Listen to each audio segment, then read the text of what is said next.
Hello everyone, welcome to Apex civil services academy. इस video में हम कोई पढ़ाई की बात नहीं करेंगे।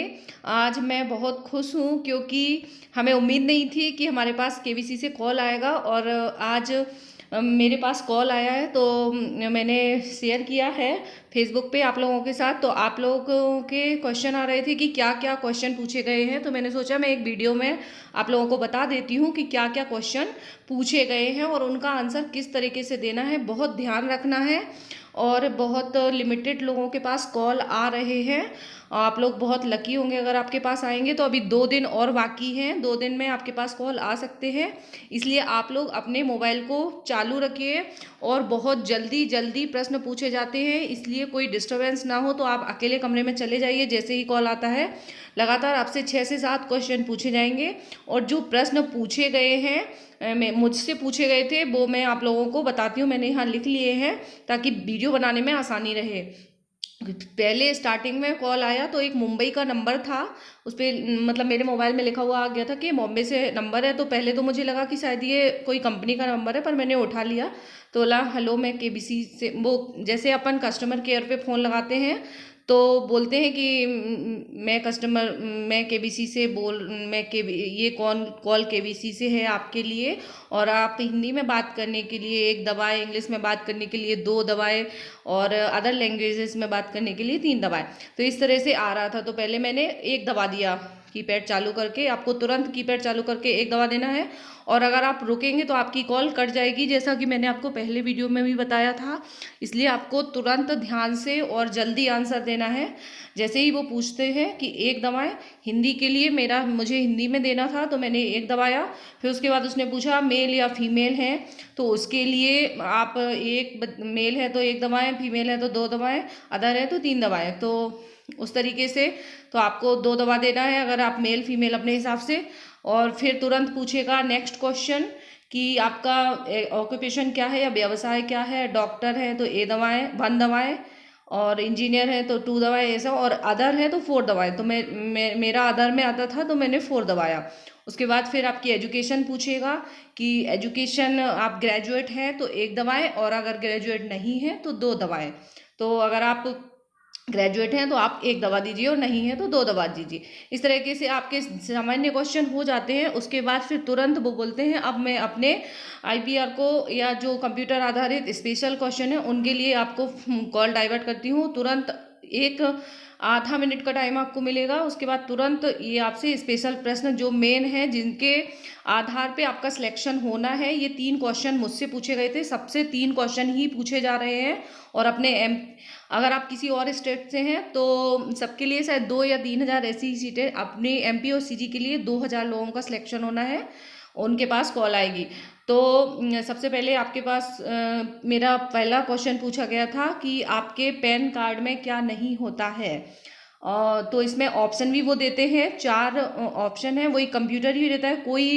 अगर कोई आपको बता रहा है कि कई ऐसे फेक भी वीडियोस बने हैं कि जिनमें बताते हैं कि किसी पर्टिकुलर किसी व्यक्ति ने फ़ोन किया कि मैं ये बोल रहा हूँ वो बोल रहा हूँ, ऐसा कुछ नहीं है। सिर्फ कंप्यूटर ही बोलता है और वही आपसे प्रश्न पूछता है। जैसा कि किसी कंपनी के कस्टमर केयर पे कंपनी को आप फ़ोन लगाते हैं तो कॉल रिकॉर्ड होती है।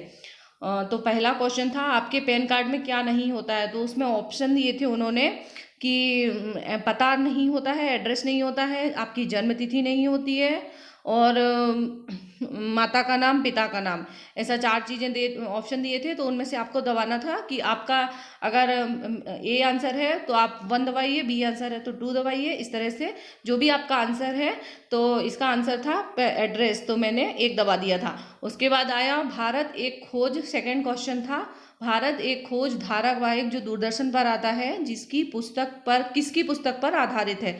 ये क्वेश्चन पूछा गया था मुझसे। तो ये क्वेश्चन डिस्कवरी ऑफ इंडिया जो जवाहरलाल नेहरू जी की बुक है उसके ऊपर लिखा हुआ है, भारत एक खोज, उस पर आधारित है। तो उन्होंने ऑप्शन दिए थे कि यदि ए ऑप्शन है तो महात्मा गांधी, बी ऑप्शन है आपका महात्मा गांधी आंसर है तो 1 दबाएं, जवाहरलाल नेहरू तो 2 दबाएं, और इसी तरह अदर ऑप्शन थे तो मैंने 2 सुन के ही जवाहरलाल नेहरू पे आंसर दे दिया था, क्योंकि तुरंत आंसर देना होता है और अदरवाइज आपकी कॉल कट जाएगी। और फिर तुरंत ही नेक्स्ट क्वेश्चन तीसरा पूछा और ये जो तीसरा क्वेश्चन है ये लास्ट क्वेश्चन है, और 3 ही क्वेश्चन सब लोगों से पूछे जाएंगे। और ये जो है इसके ऑप्शन नहीं बताया जाएगा तीसरे क्वेश्चन का। उसमें उन्होंने मुझसे पूछा था 2019 में कितने लोगों को नोबेल प्राइज़ मिला है, टाइप करना है, आपको टाइप करके बताना है, और वो भी आपको 3 या 4 सेकंड मिले थे उसके लिए भी।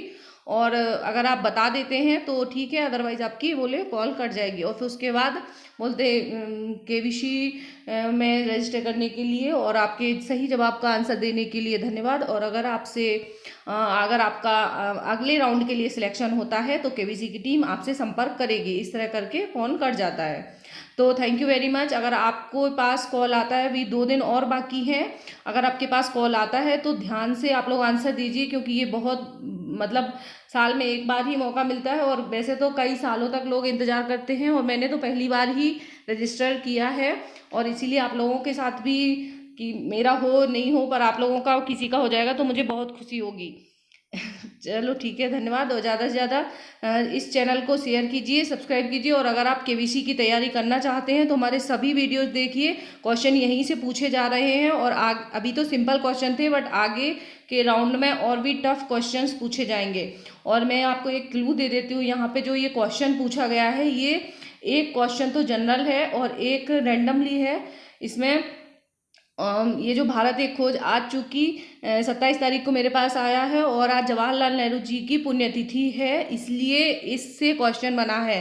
तो आप ये ध्यान रखिए कि करंट आपको ध्यान रखना है। जिस दिन मतलब अभी 2 दिन ही है आपके पास, तो 2 दिन आप लोग ध्यान रख लीजिए कि आज क्या क्या इम्पोर्टेंट है, आज